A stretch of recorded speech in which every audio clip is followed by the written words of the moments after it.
Assalamualaikum warahmatullahi wabarakatuh. Hai semuanya, ketemu lagi sama Teh Mila di mata pelajaran IPS kelas 7 SMP.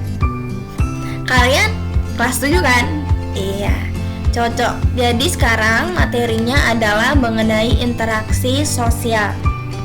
Interaksi. Kalian pernah dengar gak sih kata interaksi? Pernah dong. Tapi kalian tahu gak artinya interaksi itu apa? Ya, interaksi itu adalah suatu hubungan antara orang yang satu dengan yang lainnya, seperti itu. Nah, lalu kalian pernah gak ketemu sama orang baru atau teman baru? Pasti pernah kan? Nah, lantas apa yang akan kalian lakukan nih ketika kalian ketemu sama orang baru atau teman baru? Gimana? Pasti ada sapa-sapaan dong, ya enggak? Atau tanya-tanya, iya kan? Misalnya kita ketemu teman baru nih, kita pasti nanya nama dong, ya enggak? Nama kamu siapa? Nama aku Sinta. Kamu asalnya dari mana? Aku dari Jawa. Oh, jauh ya Jawa, misalnya kayak gitu. Itu namanya ada interaksi sosial, di mana adanya komunikasi, saling respon merespon, ada tanya, ada jawab, seperti itu. Nah, sekarang ke pengertian interaksi sosial. Interaksi sosial adalah hubungan antara manusia yang satu dengan manusia lainnya, baik secara individu maupun secara kelompok. Contohnya nih, misalnya kalian ketemu sama teman-teman di sekolah.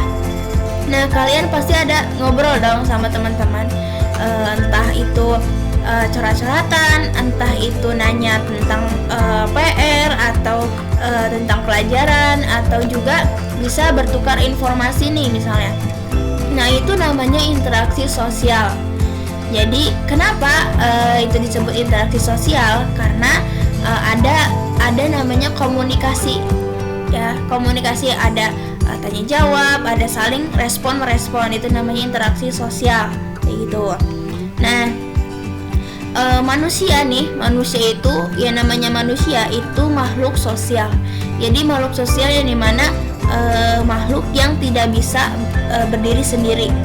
Ya, perlu ada manusia yang lain masuk kehidupannya, seperti itu. Karena pada dasarnya manusia itu ingin selalu bersama dengan manusia yang lainnya, yaitu berinteraksi dengan manusia lainnya, seperti itu. Oke, next ya. Nah, selanjutnya, dalam interaksi sosial, hubungan yang terjadi harus dilakukan secara timbal balik. Artinya, di antara dua belah pihak perlu adanya saling merespon. Jika yang satu bertanya, yang satu menjawab. Yang satu meminta bantuan, yang satu membantunya. Seperti itu timbal balik.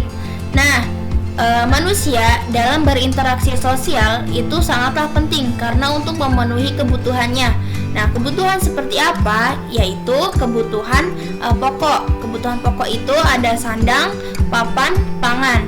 Nah, kebutuhan lain yaitu ada kebutuhan pendidikan dan kesehatan. Seperti itu. Nah, lalu proses interaksi sosial akan terjadi apabila di antara pihak yang berinteraksi melakukan kontak sosial dan komunikasi. Nih, perlu dicatat ya.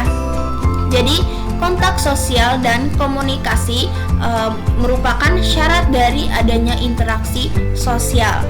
Nah, berlangsungnya proses interaksi sosial itu berdasarkan pada beberapa faktor. Nah, ini faktor-faktornya. Ada faktor imitasi, ada sugesti, ada identifikasi, dan ada faktor simpati. Next. Nah, selanjutnya ada faktor-faktor terjadinya proses interaksi sosial. Di antaranya ada faktor imitasi. Faktor imitasi adalah proses seseorang mencontoh orang lain atau kelompok. Contohnya nih, ada seorang anak kecil perempuan, dia bermain masak-masakan. Nah, dia bermain masak-masakan karena dia sering melihat ibunya memasak. Jadi dia mencontoh apa yang dilakukan oleh ibunya. Seperti itu contohnya. Nah, selanjutnya ada faktor sugesti. Faktor sugesti adalah pengaruh yang dapat menggerakkan hati seseorang. Contohnya nih, Ustadz Somad memberikan tausiah mengenai kewajiban sholat 5 waktu dan dosa bila meninggalkannya. Ya. Lalu seseorang yang mendengarkan tausiah ini akan tergerak hatinya untuk melaksanakan sholat 5 waktu. Nah, itu contoh dari pengaruh yang dapat menggerakkan hati seseorang, kayak gitu. Nah, selanjutnya ada faktor identifikasi. Faktor identifikasi ini adalah kecenderungan atau keinginan dalam diri seseorang untuk menjadi sama dengan orang lain. Ya, contohnya nih, Mamat ini punya idola. Idolanya ini adalah pemain sepak bola, yaitu Cristiano Ronaldo. Nah,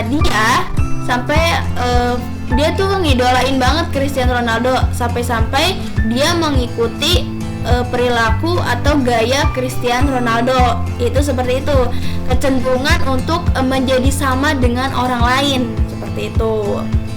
Nah, ada faktor simpati. Nah, faktor simpati ini adalah kemampuan untuk merasakan diri ini seolah-olah dalam keadaan orang lain dan ikut merasakan apa yang dilakukan, yang dialami atau diderita orang lain, gitu.